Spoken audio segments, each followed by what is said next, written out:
Good morning, good afternoon, or good evening, wherever you are in the world. Welcome back to another edition of We Are the South Stand. This is another one of my short videos, daily short videos, just giving you updates. Apologies on the surroundings. I'm up in Manchester at my hotel. Just got back from the training. I'll get into that shortly. Firstly, apologies for no show this morning.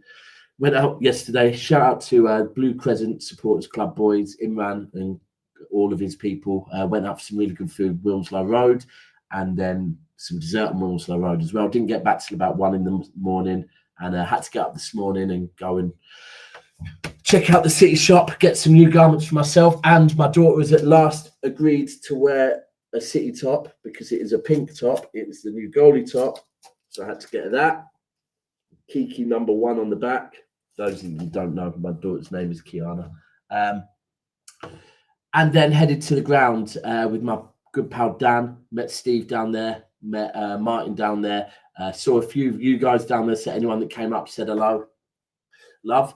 But I just want to talk on, before we get into the training, talk on the news yesterday. Couple of good bits of news. Firstly, Ruben Dias, new contract. Listen, whether his form last season was his best or not, it wasn't his best. We all know that. He is an important part of this team. And I do believe that his partnership with Vardy this season will be our main centre-back pairing. We'll see what happens on the right-hand side, whether it be Kuzanov or whoever else. But listen, Diaz, it's good news that he signed the contract. And the other bit of even better news is Rodri is in contract negotiations right now. And the news that came out yesterday, that he has confirmed that even if Real Madrid were to come in for him, he wants to stay at City. He don't want to go to Madrid. He would rather be at Manchester City. As I've always said, there is no way, after the way they snubbed him on the night of the Ballon d'Or, there is no way that he was going to choose them over us.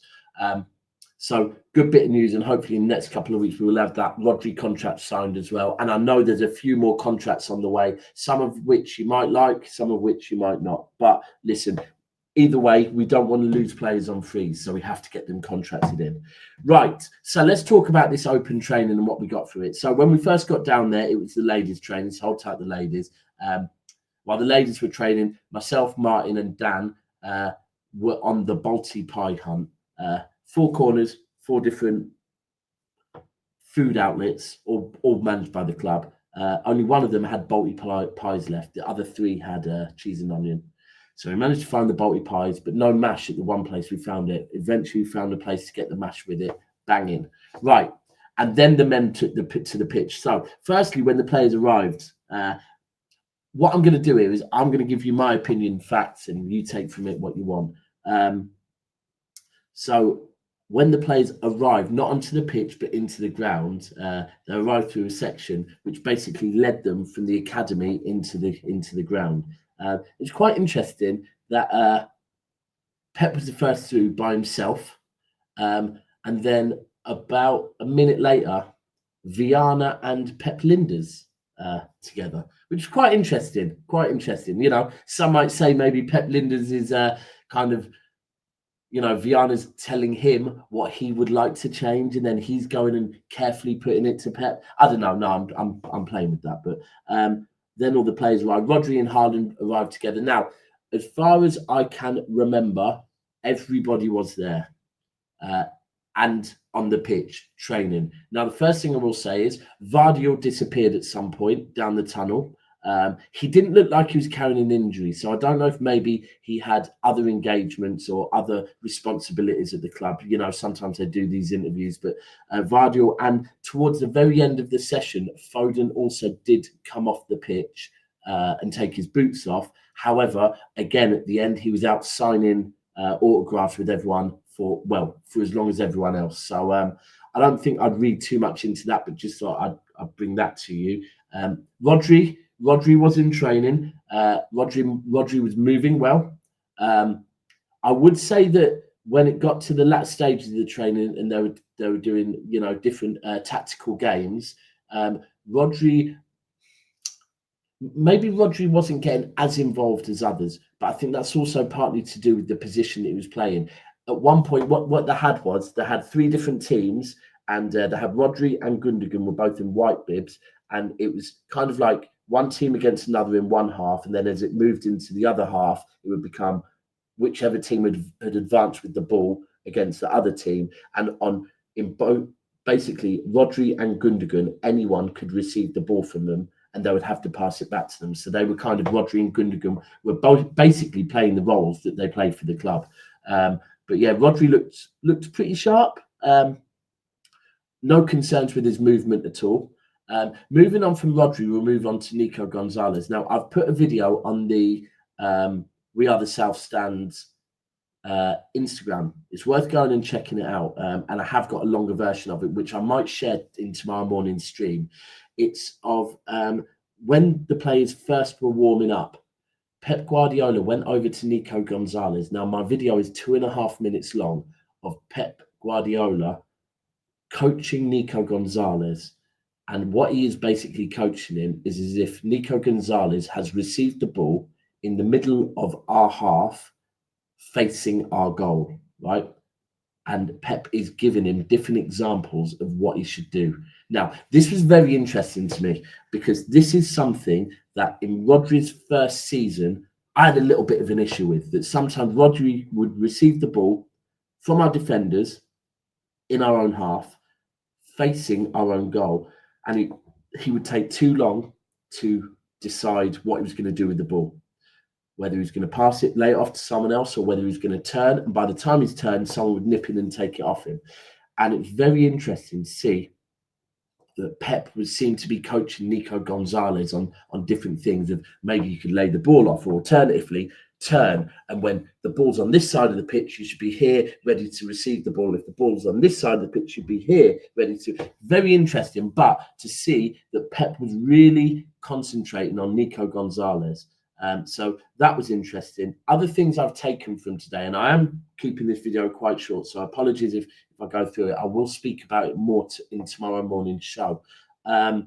Echeverri, he wasn't too involved in some of the things they were doing, which was a bit weird. However, when they got to the games at the end, he was playing. And the one thing I would say with Echeverri is he looks like a handful. He nippy as hell. And he's quite small, but for his height, he's very strong. At one point, he threw a player to the floor, and I was like, and I don't know if it's that Argentinian Aguero type strength, but so Echeverri, Gundogan. Now, listen, love him or hate him, I think we all love him. In fact, you know what? I shouldn't say that. We all love Gundogan, but whether you think it's time for Gundogan to go or not, I'm going to say that just like the Club World Cup, where I think Gundogan actually looked like one of our better players, Gundogan today looked very, very sharp. So, listen, be warned. If he's looking sharp right now, is there a chance that Gundogan might start the season? Yes, potentially, because he did look very sharp today. Cherki also looked very sharp today. A few things that Cherki did, it was always going to be him that in the training might come up with a flick or two. So Cherki looked very sharp. Jon Stones looked fit. Jon Stones at one point seemed to be almost in one of the drills that they were doing. They were taking it in turns to start off moves on the left-hand side and the right-hand side. Jon Stones was very involved in the drills that were being started on the right-hand side. Now, where that's interesting is while they were doing these drills, Kuzanov, Akanji, Ruben Dias, and a couple of others were being led through some defensive drills and more just ball retention, I would say, the other half of the pitch by Kolo Touré. So Kolo Touré seemed to be getting very involved in the defensive drills. But Jon Stones was being involved in the build-up of attacks on the right-hand side. Same with Nori was being involved in the build-ups of attacks on the left-hand side. So if we have a fully fit Jon Stones, might this mean that Jon Stones could be taking that place on the right-hand side? Is it an option? So I took that from that. Jack Grealish also looked very fit, very sharp. And by the way, I've got to say, today confirmed just how big a player Jack Grealish is. At the end, in fact, not even at the end, throughout the whole training session, it was Jack Grealish that the whole crowd was screaming for. Very interesting. You know, I know we often get told, oh, it's all the English fans. That I can tell you today, it was not all English fans there today at all. There were, you know, there were some English fans, some foreign fans that literally were speaking in foreign. That's how I know they're foreign, by the way. And then there were some tourists there as well. But everyone seemed very, very, very showing a lot of love towards Jack Grealish, which was quite interesting. Of course, same with Haaland. Now, one talking point I think is quite important to pick up on is the goalkeeping, because I paid quite a lot of attention to this. Myself and Dan were both watching it, and Ederson, Trafford and Ortega were taking in turns in having shots against them, and then eventually it evolved on to having shots taken against them by the players. And at times it did seem like Trafford was trying a lot harder than Ederson. As in, when I say trying a lot harder, I mean maybe putting in that little bit more effort. Now, Trafford's shot stopping looked very good. So that is a positive. But I don't know. We were watching it, myself and Dan, and we were thinking, if I was Pep right now, who would start for me? And from what I was seeing, the effort put in today, and listen, that was only a snippet, an hour long. So I'm sure there's been a lot of other training. And this isn't Ederson's slander, because Ederson did pull off some good saves as well. But Trafford just seemed to be trying that little bit harder, which was, maybe that's a telling sign, maybe that isn't. What else did I pick up on in there? Haaland looked back sharp again. Haaland's finishing looked sharp, had quite a few shots. But listen, I've only just recently got back. I'm going to make a few more notes. I've got a lot of videos to go through. But that's just a really, really brief rundown of what I saw today. I'm just trying to think of anyone else. Do you know what? Actually, yes. Kuzanov's passing in there looked very, very good. Kuzanov can really switch a ball, you know. It's something that I picked up at the back end of last season. But again, today, Kuzanov can ping a ball. So I want people to look out for that. And also, one thing with Kuzanov, I actually got multiple signings at the end. I got Cherki's signature on a shirt, Kuzanov's, Reinders, Grealish's, Stones's. One thing up close, Kuzanov is a lot bigger than I thought. A lot bigger than I thought. So it's a bit of a unit, to be fair. There was one or two moments. Ake went in on Haaland a little bit hard. Haaland went down, holding his ankle for a very split second. Got up. Ake got given a fake red card from Pep, and everyone went on. So Haaland's fine, don't worry. And Nunes also went in quite hard on Doku as well. But again, both fine. Anyway, yeah, that's my take from it. Anyone that was down there, or anyone that watched, because I believe City also broadcasted it. So anyone that watched it on City, or anyone that was down there, let me know your thoughts. Maybe some people got a different opinion on some things than I took.